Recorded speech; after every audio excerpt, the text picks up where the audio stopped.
ready to go. You guys ready? All right. Like Christina, I am an extrovert. This does not bother me.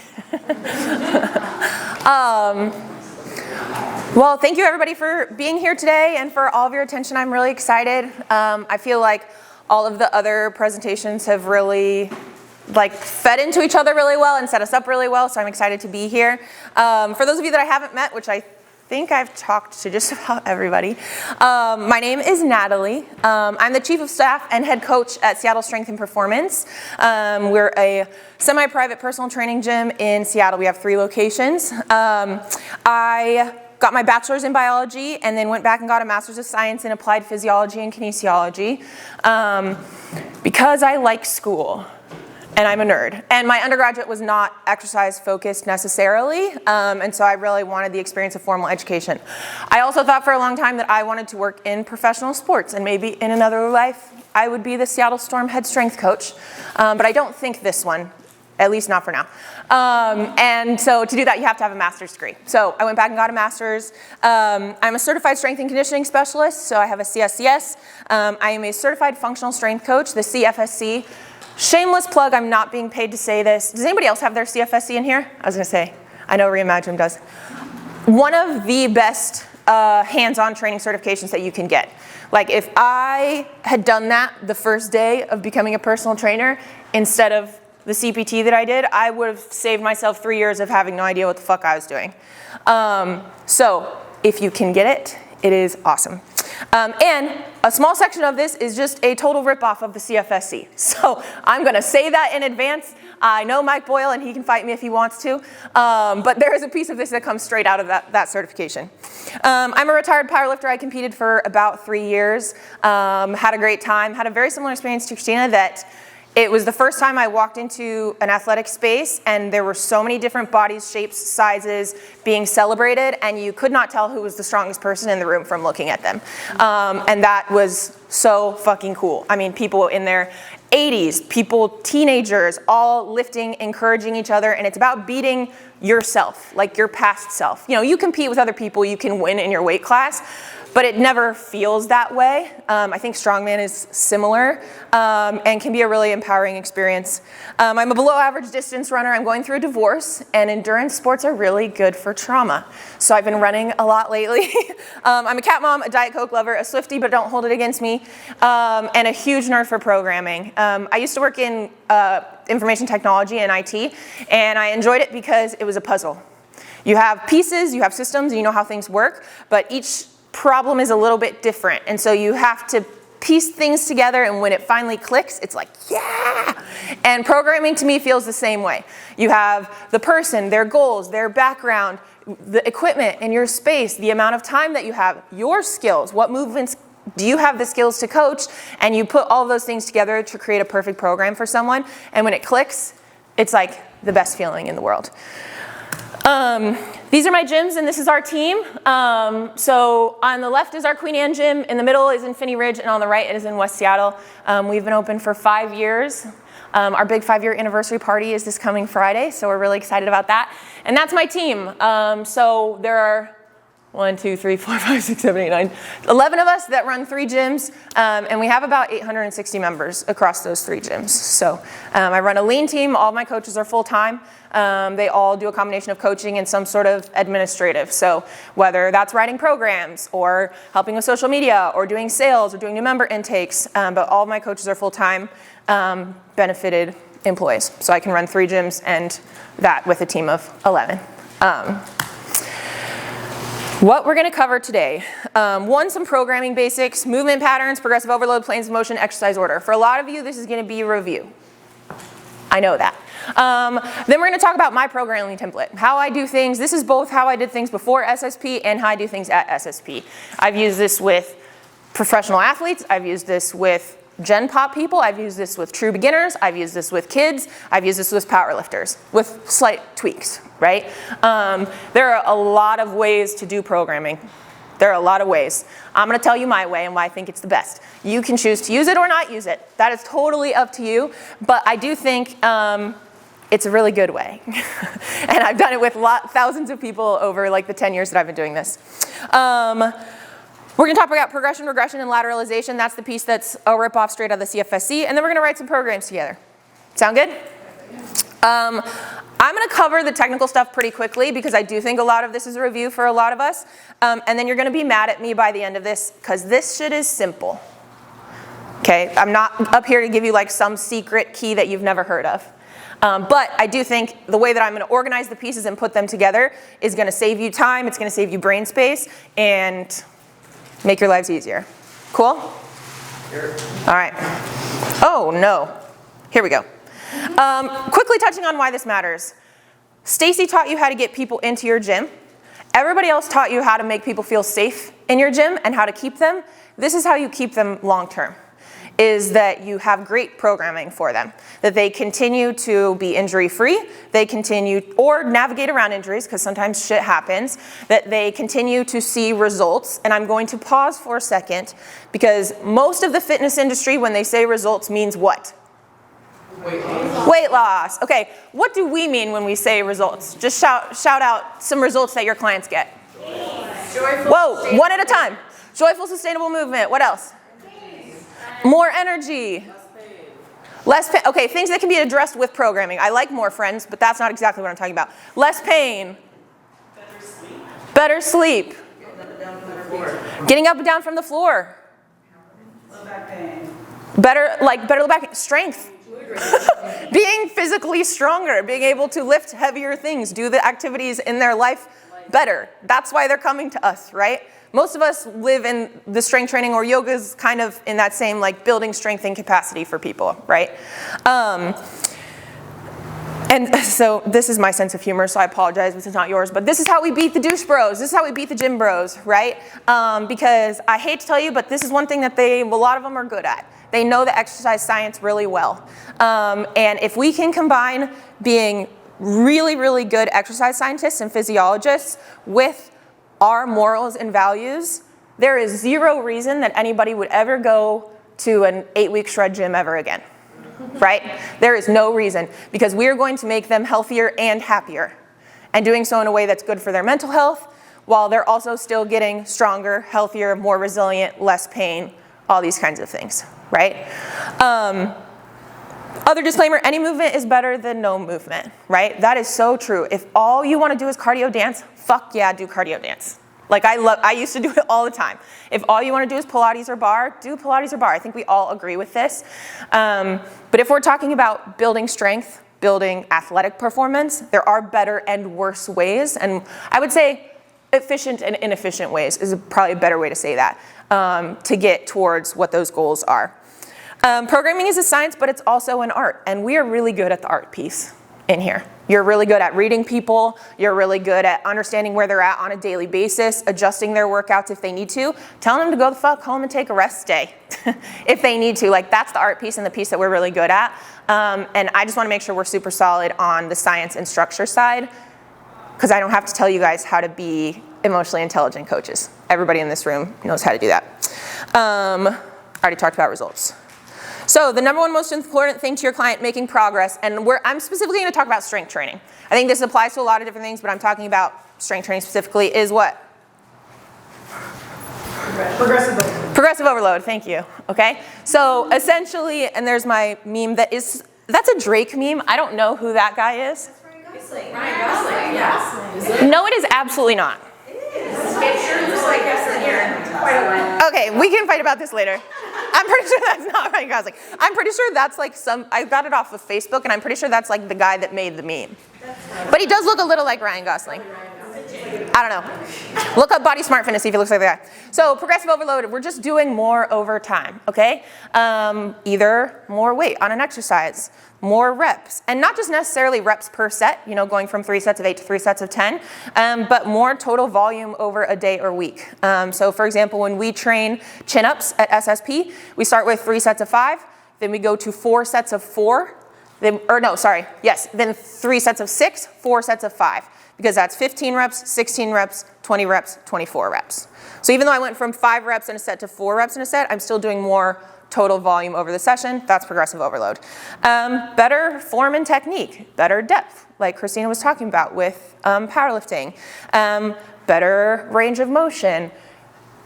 asterisk, my hypermobile folks don't need more range of motion. They need more constraints, right? And there is your like art piece, right, of like adapting it to the individual. But for some people, more range of motion is progressive overload.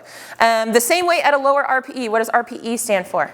Perceived exertion. Okay, I'm gonna go home. You guys got this. Rate of perceived exertion. So how hard something feels. I am so passionate about RPE. What is the connection between RPE and like body positivity and inclusive training? Why does this matter? Sam? To determine where you are that day. Because it is adaptable to the day. Because 100 pounds can feel like an RPE 10 on one day, and it can feel like an RPE 6 on a different day. And it does not matter what weight is on the bar, it matters how your body feels. Teaching our clients this, so good and important. And then harder variations of exercises, right? Going from a split squat with both feet on the floor to going to a rear foot elevated split squat can be progressive overload with the same amount of weight. And the reality that we all know is that it looks like that, squiggly line, right? It's not every single day. And the clients think it's gonna be every single day. And so that's our job to bring in the nuance and the experience that we have that like, yes, over time we are trending in a direction of being stronger and healthier and more fit, but that's gonna come with the ups and downs of life. There's me at Pride Deadlift. That was when I deadlifted 350 pounds for the first time, one of my favorite days of my life. And so just real quick, want to touch on some really common programming mistakes. Number one is never doing less than 8 reps. So I talked about chin-ups earlier as a great example. Body weight exercises like push-ups too are a great one of this. If your client can do 2 push-ups, do 2 push-ups for 2 sets. And then the next time they're in, do 2 push-ups for 3 sets. And then the next time they're in, do 1 set of 3 and then 2 sets of 2. You do not have to do 8 to 12 reps just because the NSCA says that that's the range for hypertrophy training or strength training, right? I find that 6 reps is really awesome for a lot of people, particularly beginners, because if their cardiovascular fitness is not caught up with their physical strength, that's gonna be the limiter, right? So starting down at 6. If we're having pain with a certain movement, hey, when does that pain kick in out of 10 reps? Oh, like rep 8, 9, and 10 are painful. Okay, let's do 7. You know, like it can be as simple as adjusting to that, right? Because we want to keep people moving while also like honoring where their body's at. Changing up exercises too frequently or never changing them. I was so fucking guilty of this as a new personal trainer that one, I was not writing programs. I was winging it. And I am a wing it person, okay? Some movements were similar, but I wasn't tracking it in any way, shape, or form. And I would get bored, so I would change up the exercises on the client because I thought that they needed something different. I tell my coaches all the time, they are not bored, you're bored. You coach 200 people in a week, they come here twice. So yes, you have coached dumbbell bench press 700 times this week, but they have only done it once. So it is a-okay for them to do dumbbell bench press every single week for like 4 to 6 to sometimes 8 weeks. That is totally fine, okay? And speaking of being like trauma informed, a lot of times for people, it's really nice to know what they're coming into, what the expectation is. Not that, honestly, it's one of the reasons I haven't started Strongman yet, because the competitions are always different, and that gives me anxiety a little bit. And we can talk about that later. But something about powerlifting too. Every single time I'm gonna go in, I'm gonna squat 3 times, I'm gonna bench 3 times, I'm gonna deadlift 3 times, hopefully. You know, it's like, and the rules are the same all the time. Same thing like never changing up exercises. I think we see this a lot from people who like work out at home and they come in and they're like, well, I do this, and then I do this, and I have 15-pound weights. And you're like, okay, how long have you been doing that? They're like, 2 years. You're like, okay, is that hard anymore? They're like, no. And I'm like, okay, I'm glad that you're here, you know? Because novelty is a good thing. That's how our bodies adapt.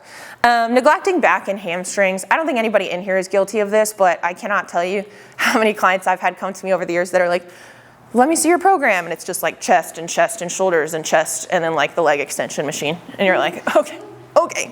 I'm so glad you're moving your body. Also, we have work to do. I also used to run an online coaching business. I don't think I mentioned this. I trained clients online for like 3 or 4 years, powerlifters, general fitness. So some of these stories are from those clients, some of these stories are from SSP clients. Not considering the space, equipment, or time that you actually have. You can write the perfect program, but if one, your client doesn't do it, particularly if you're an online person, if it involves a shitload of equipment setup, and they're a newbie to the gym and they're going to a 24-hour fitness that they already hate being at, and you're like, yeah, let's do a landmine overhead press and some barbell hip thrusts as a superset. They're gonna look at the program and cry and go home. Because I've been that person. Like, I get it, right? Like, I know. I don't even still want to do that in my own gym that I manage. And same thing for like group style stuff. When you're particularly teaching group fitness, you're gonna have to make a few sacrifices and cuts here and there. Because as much as I would love for everybody to do bicep curls, most of the people in my class are gonna be bicep curling between 10 pounds and 20 pounds. And I have 2 sets of 10s, 2 sets of 15s, and 2 sets of 20s, and 18 people in my class. Right? Might not be a great exercise selection for that environment.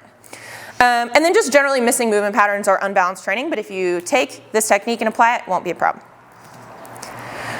Training splits. Here's my hot take for you. Sorry, I'm time checking myself. Most of our clients should be training full body. Hold up on your hands. So think about your clients. On average, how many times are they coming in to train with you during the week? 5, 4, 3, 2, hold up. Yeah. Nobody said less than 3. Or more than 3. Did anybody say more than 3? Did I miss it? Like 4 or 5 times a week? Yeah, so there's some exceptions. But most of the clients that we're working with are working out 1, 2, 3, maybe 4 times a week. Do you all train full body? Okay, I'm gonna move on. You can do an upper lower or a push pull split.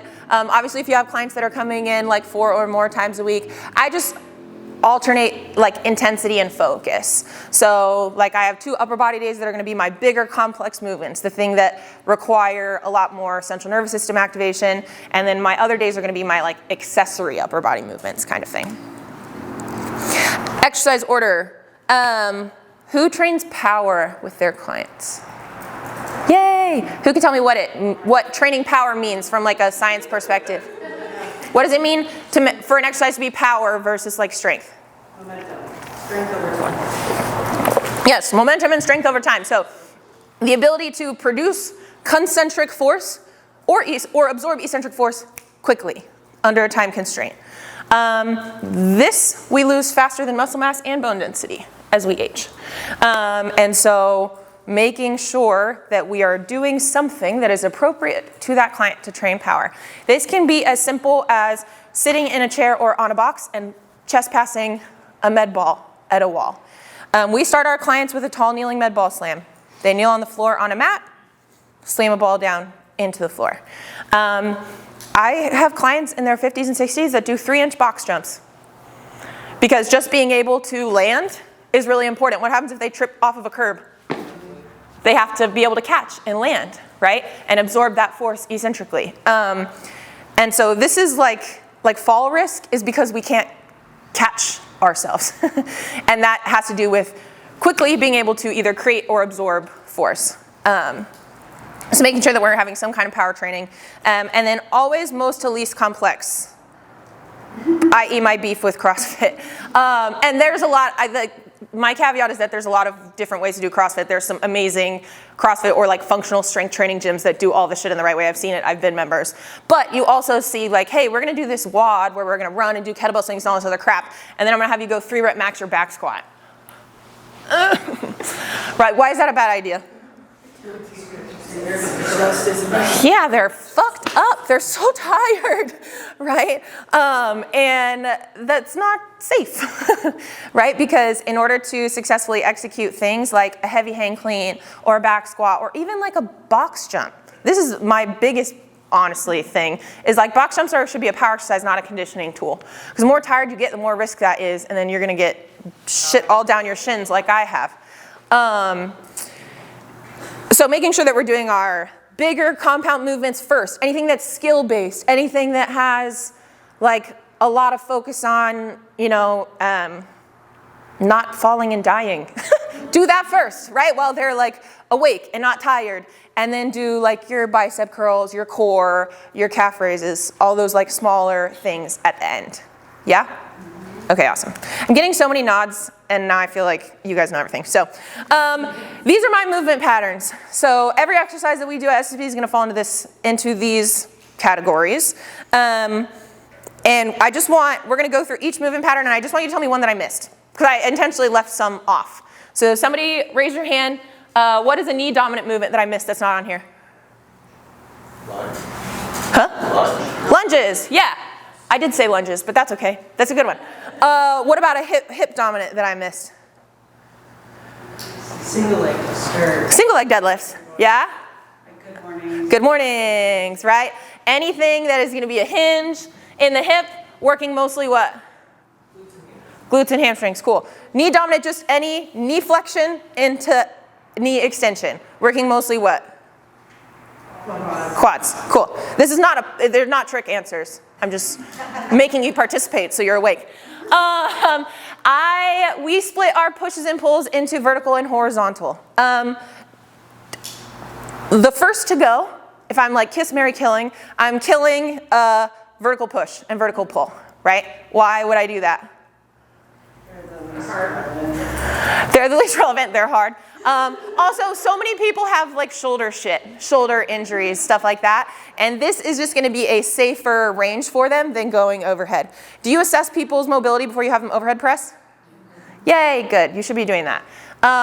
So that is something that we do in our assessments. And if I don't have somebody that can we do floor slides, so I'm lying flat on my back, I've got my arm out like this. If they can't get their knuckles to the floor, or we do a tall kneeling, elbows straight, just eye test overhead. Can they get here without significant compensation? If that's not the case, we are not going to overhead press. Random pop quiz, what are two really great options for a semi-vertical push that's not an overhead press? Landmines and? Incline press. Thank you, good. Yeah, those are my two go-tos. If for some reason we have some like limited shoulder stuff. Our gym has started calling landmines fixed bar. It'd be really cool if I can spread that around the world. Fixed bar? Yeah. Oh, I like that. We all have a better, like less aggressive term for landmines. We have some Violence? Yeah. It's a little triggering. Yeah, that's super real. We call it an angled barbell or Angled barbell. Angled barbell. Okay, I like this. I like this. The fitness industry is just making up words all the time anyway, so I'm very in favor of this. Upper body pulls. What did I miss any on there? Are there any favorites that I didn't include? Pullover. Yeah, pullovers. Yep. And then I have a whole slide on core training, so we'll get to that. Are there any things on here that you're like, that's not, power I didn't put on here. So these are just kind of like my strength movement patterns.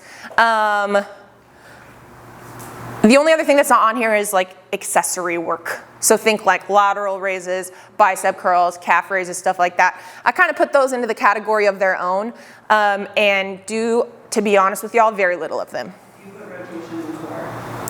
Yes. Yes, I'm getting there. That slide. So other than movement patterns, the other things we want to think about in our programming is planes of motion, right? So, and both unilateral and bilateral. So every program, in my opinion, should have some sort of both sagittal and frontal plane movement, particularly if you're working with athletes, or even people that play pickleball, tennis, if they play weekend softball, anything like that, like they're gonna be moving athletically, and so they need to be able to move side to side. So sagittal plane, front and back. Give me some sagittal plane exercises, one or two. Lunges. That was on the slide, that's kind of cheating. What'd you say, Mike? basically all of them. Yes, squats, deadlifts, hip thrusts, all of them, yeah. Side to side, so frontal plane. Big ones here are gonna be like a lateral squat, so feet wide, toes forward, hinging over into that one hip, coming back to the middle. You can make that dynamic lateral lunge, where you step out into one side, come back to the middle. Band walks are a really accessible way to do frontal plane movement, because that, like, if people have knee stuff, meniscus, anything like that, sometimes that lateral movement just feels like dog shit. But lateral band walks, even like a clamshell or like a step out, is a really good way to work that abduction and get that frontal plane movement. Did I miss any? I don't think so. And then making sure we're doing bilateral or unilateral asterisks adjust to the person. For some people, unilateral is just not gonna work. But I will say, if you can get creative about how you do it and not throw the baby out with the bathwater, that is going to benefit your client. For a lot of people, a split squat all the way to the floor, not going to work, right? But I could put 2 yoga blocks under their knee and we could be here, and all of a sudden that's okay. Awesome, please do that. Another one is, a lot of times for people with anterior knee pain, like front knee pain, it's the forward translation of that knee that's a problem. So I'm a big fan of high box on one leg, squat down to that box, stand back up. And you can modify that as high or as low as you want for that person. Even things like standing on one leg, you've got a band, stepping out, because I'm having to stabilize through this hip, right? And so it's just about being intentional about your choices and kind of making sure that you're checking all of these boxes as we go. Core training. So there's kind of, I think about this in one of 2 ways. I don't have a strong preference. You can categorize them by movement type, and then you can categorize them by like position. So if I'm thinking about writing a program, if all of my core exercises are in a tall plank position, right? Like, first of all, a lot of people just have a lot of wrist discomfort from that. And second of all, it's kind of the same shit over and over again. If I'm doing plank shoulder taps, and then I'm doing body saws, and then you know what I mean? And so varying either based off of what type of movement it is or what position the person is in. I am a like 90% on anti-movement for core, 10% on movement. And this is a large debate in the industry. But I just think with programming, and I'm setting rules, right? Because I have 10 coaches that I'm teaching my knowledge to that are going to train people that I have never met. And so I'm gonna choose what I know is to be safe for 90% of people, right? And to me, that's things like anti-rotation, anti-extension, and anti-lateral flexion. Using our core to resist movement versus to create movement. Now there are time and places for doing core training that creates movement, but in my experience, people do better with more training that resists movement and then a little bit that creates movement, okay? And we do mobility, so they are getting like spine movement in different ways, but if we're talking like loaded stuff, it's mostly gonna be anti. So anti-rotation, Pallof press, my band comes this way, the band's trying to pull me this way, I'm using my core to be here, pressing that in and out, pressing it out and up, changing the position. I can be split stance, I can be kneeling. We can do the same exercise like 28 different ways and still be kind of working the same thing. Chops and lifts. Does anybody else do a lot of chops and lifts? Yeah, huge fan.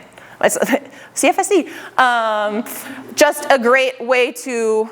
Curious, do you all have cables or do you do it with bands? Yeah. Cables. Both, but cables.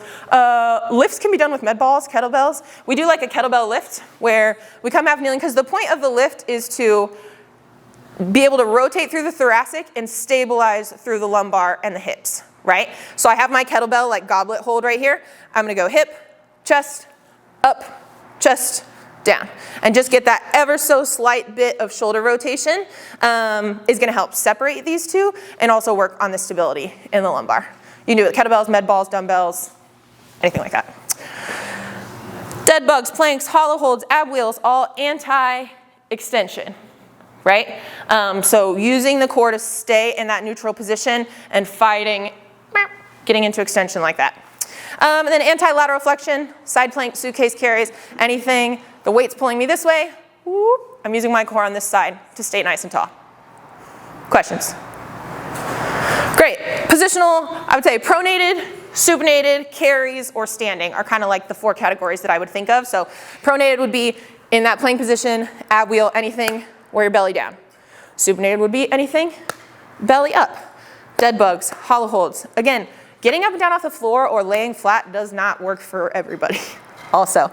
And so making sure that you have different categories that you can lateralize to is gonna be really important for making sure that that programming is inclusive. Your carries, and then anything upright, chops, lifts, standing, Pallof press, those kinds of things.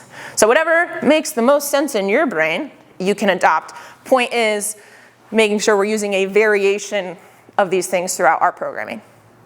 Challenge the core in different ways. This is a pause for me. Do we have questions at this point? I've rebranded pallet presses as Dolly Partons for no reason whatsoever, except one of my clients decided they wanted. Fuck yeah. I'm so down for that. Why are they called a pallet press? And I was like, probably some white guy. Yeah, some white dude created the exercise.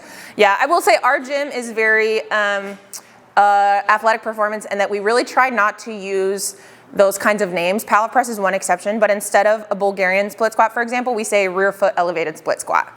Or like single arm bench supported row instead of just dumbbell row.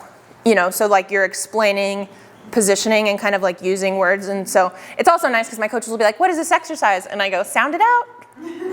You know all the words in that list. Yeah, Luca? Okay, you haven't gone a ton into rep sets, et cetera, but question we are getting from members right now. Yeah. Is why can't I just always work in the 3 to 5 rep range?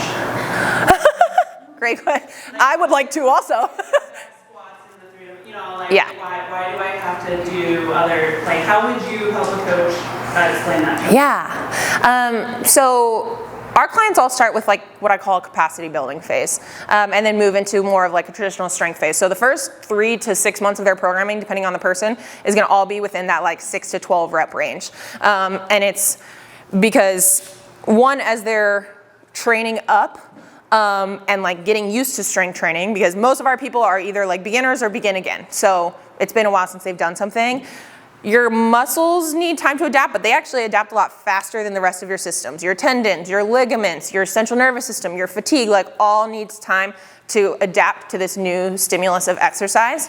Your cardiovascular system needs to adapt to that. So I honestly would probably explain like energy systems a little bit to that person and be like, you know, being strong is freaking awesome, but when you have to carry like that heavy box from Costco, not just pick it up, but carry it all the way out to your car at the very far part of the Soto Costco that's like a half-mile walk, and then up your stairs into your apartment that doesn't have an elevator because it's not inclusive, you're gonna be glad that we did like 10 to 15 reps on squats on occasion, you know what I mean? And like cycling through, and that there's a strength element of things, and then there's also an endurance element of things, and we have to train our muscles both ways. Depending on the client, like how sciencey you want to get, sometimes I do talk to them about like type 1 and type 2 muscle fibers, just because I think some people like to know. And then you sound really smart, and they're like, wow, Natalie's really smart. And I'm like, yes, I am. Does that answer that question? And I usually play it off as like, also, brother, I get it. I also would like to only ever do 3 reps of squats. Sometimes we have to eat our vegetables and do things that suck. And I try to like, if I'm gonna do that on one exercise, I will not make the entire program 12 reps of everything. That's the other thing that crushes me all the time, is when I look at a program and it's like 12 to 15 reps of every single exercise. And I'm like, do we have all day? Okay, I wanna make sure we have time for our activity, so I gotta move quick. So, this is the system. Are you ready? Step 1 is you create your exercise library. You pick your movement patterns and you pick your exercises. So what are the exercises that you use in your gym? Based off of the equipment you have, based off of the style of training that you have, based off of the space that you have, based off of the types of clients that you have and what their goals are.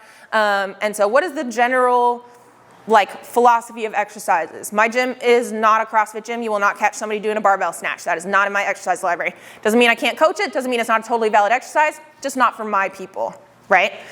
So what are your exercises, and put them in to your categories. We've gone to the point also where we level these out. We level 1, 2, 3. This is an example from a client. I actually do like hour-long coaching calls where I will help people write their own program. So this is usually people for whom like coaching or joining a gym with training is not accessible to them, but they want some sort of progressive strength training program. So I will literally go through this process with an individual on a call, and I'll be like, what kinds of exercises do you like that work your back? We put those in. Does this make sense? Great. Then you build your templates. So at SSP, we go warm-up. Does anybody know the RAMP acronym for warm-ups? Anna, what is it? What are the letters? Do you know?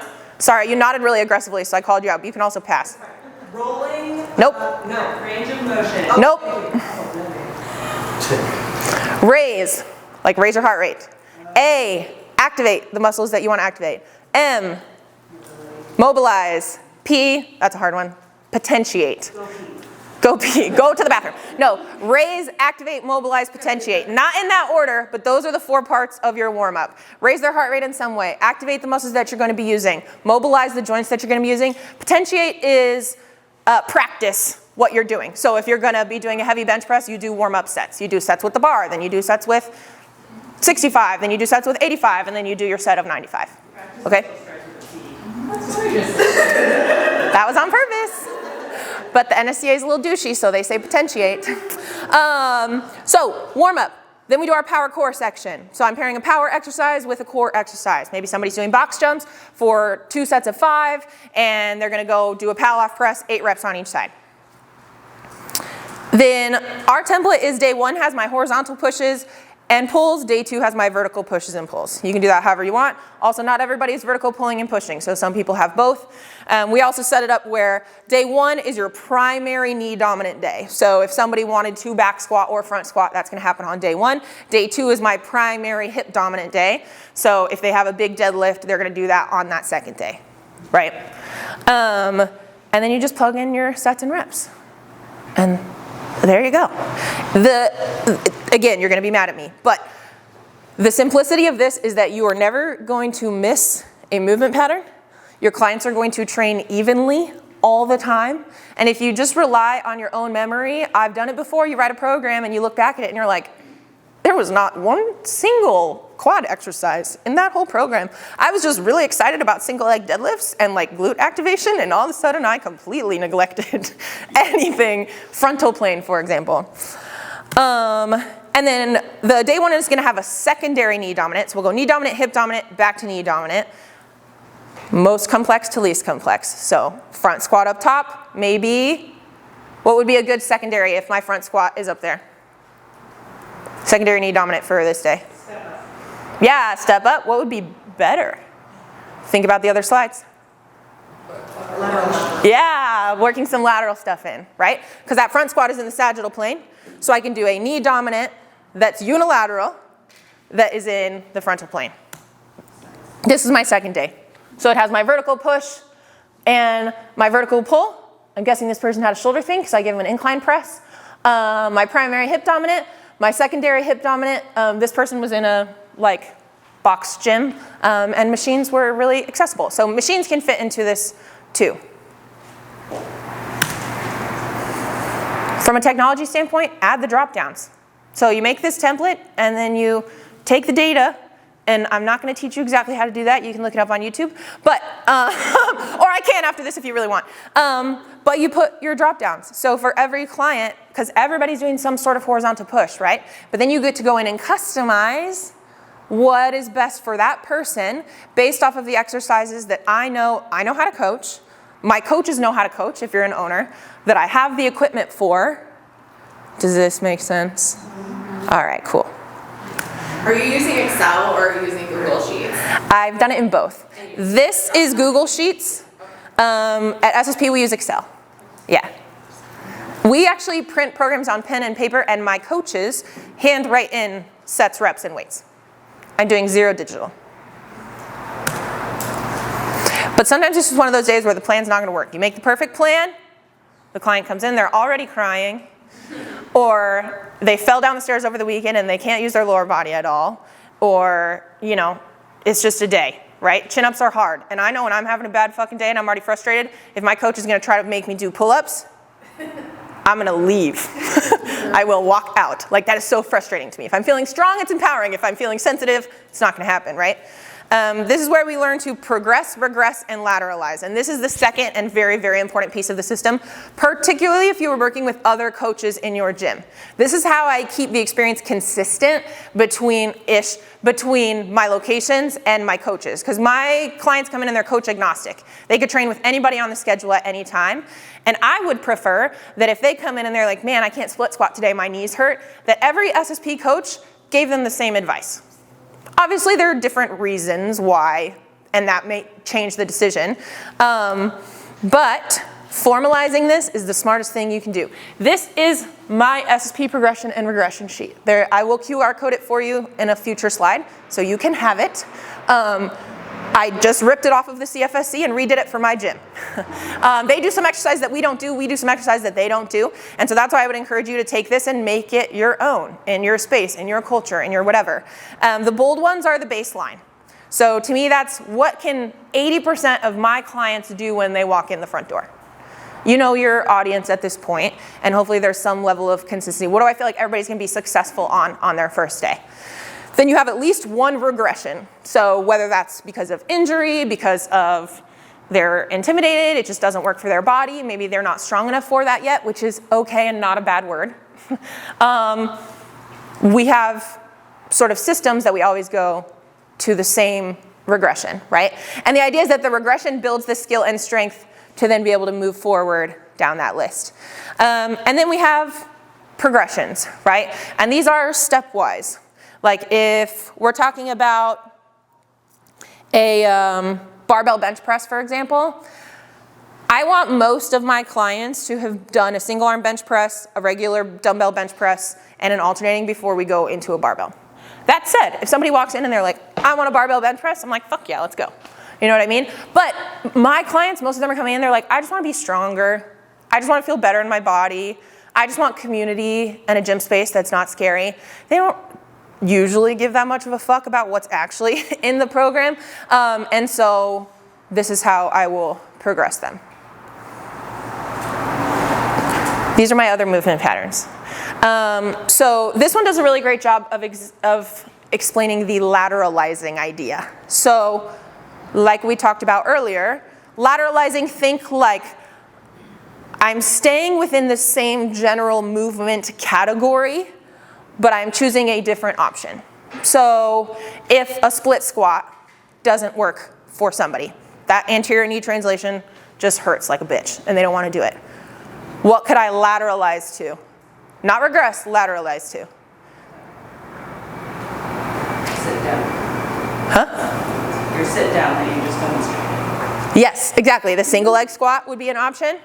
A lateral squat might work. Sometimes that's better for people because it's a little bit less range of motion, but it's still going to be a unilateral and it's still going to be a knee dominant, right? Even going from like, hey, we've been vertical pulling, we're starting to get some shoulder discomfort, we're going to go to TRX rows. That would be considered a lateralization because I'm changing the movement category. I'm still working the same general muscles. And we do this in our programming all the time where I switch out the vertical push for a horizontal push kind of thing. And so it's more of a matter, is this exercise too hard, like have I gone too far down the progression for people and I just need to regress it back to the baseline and build from there? Or in some cases, this movement pattern just isn't gonna fucking work for their body and that is totally okay. Let's lateralize into something else and scrap all of it. You know, and you kind of have to like gauge clients too, and I appreciated all the talk yesterday about curiosity and like, can we play with this a little bit? Are you willing to play with me right now? And they're like, yeah. And I'm like, okay, let's try this. How does that feel? No, still terrible. Okay, let's try it this way. How does that feel? Oh no, still terrible. Okay, you know what? Fuck the whole thing, let's do squats. And they're like, okay, this feels great. And you're like, awesome, you know? But now I know that I tried all of those regressions and that's just not gonna work for that person right now.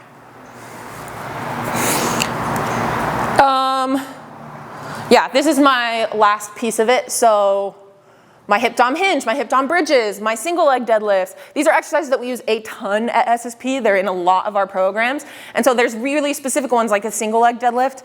Like that's kind of an oddly specific one to have its own category for, but we do them a ton. I'm a huge fan. If I could pick one exercise to do every day for the rest of my life and have everybody do, if it's accessible to them, would be this one.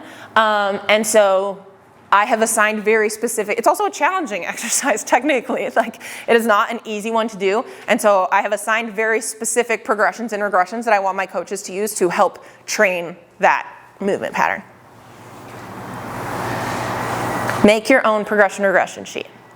And you can build this out over time. It doesn't have to have every single exercise, but I do think, one, it's a good system just for yourself, and it removes a lot of the mental load. And two, especially if you're working with a team, and like have assistant coaches or have other trainers in your gym that might cover your clients and things like that, being on generally the same page about these kinds of things is gonna be really important. Okay, key takeaways. I've showed you my system. Adapt this to your gym or make your own, but some kind of system. I think we're all better than this, but if we're not planning programs beforehand, I would suggest doing that. Particularly if you were doing some kind of semi-private training, one-on-one training, individualized programming. Group fitness is a little bit different. Group fitness is kind of its own thing. There are still ways that we can be smart about programming, meaning hitting every movement pattern, you know, all those kinds of things.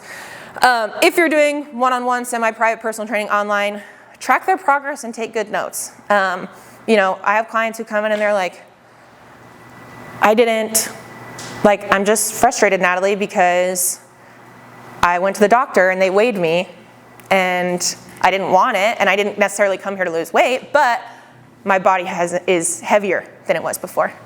And when I can show them the strength progress that they've made, all of a sudden that doesn't matter quite so much, right? And I can remind them of their goals because all of us are privy to the pressure of those sort of societal expectations to be smaller, that the only purpose of fitness is weight loss or looking a certain way. And when we can redirect that, hey, you're being successful in these ways, then they're more likely to stick around and be consistent with your gym. Hit all your movement patterns evenly. The client's not bored, you're bored. And just don't overthink it. I see people put like really complicated stuff into programs and get super geeky. And let me tell you guys, I got a master's in this shit. Like I am a geeky motherfucker when it comes to programming. And I've done powerlifting, undulating periodization, sports performance, in season, out of season, like all of it. This works so well for so many people. And we don't have to make it more complicated than it needs to be. Yes? Do you program and conditioning on your semi-private training? And if so, how do you template that for your crew? Good question. As finishers, usually. So our sessions will have a warm-up, they'll have a power core section, they'll have like 2 to 3 supersets of movement depending on the person. Usually I find when they've been there longer and the weights get heavier, they only get through 2, which is totally fine. And then some sort of finisher can either be, that's where you throw in your accessories, your biceps, your lats, your calves, your whatever, or the conditioning. But I will say, I have clients who come in for like Spartan training races, for example, because Chris is an SGX coach.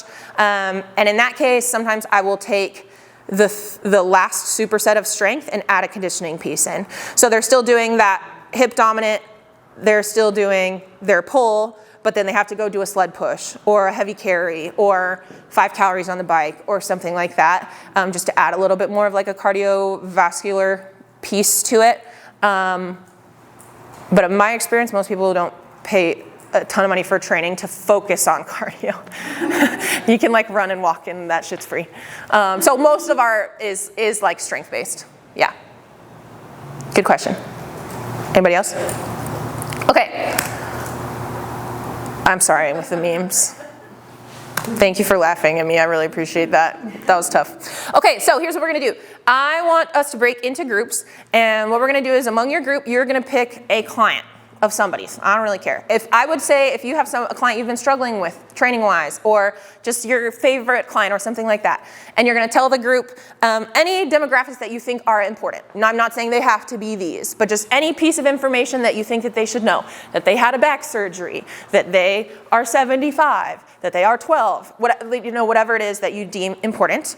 Their goals for training, and then obviously like any injury history or mobility constraints that we would need to be aware of.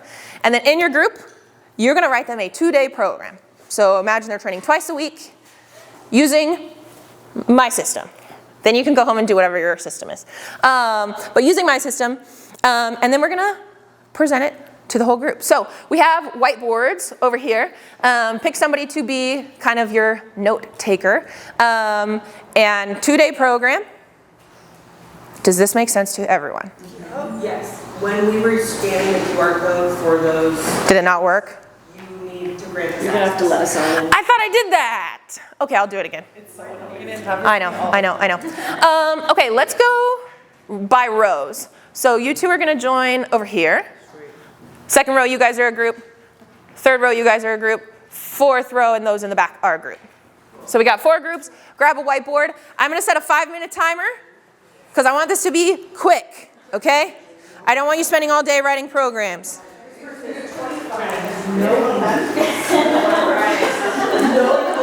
Ready, set, go.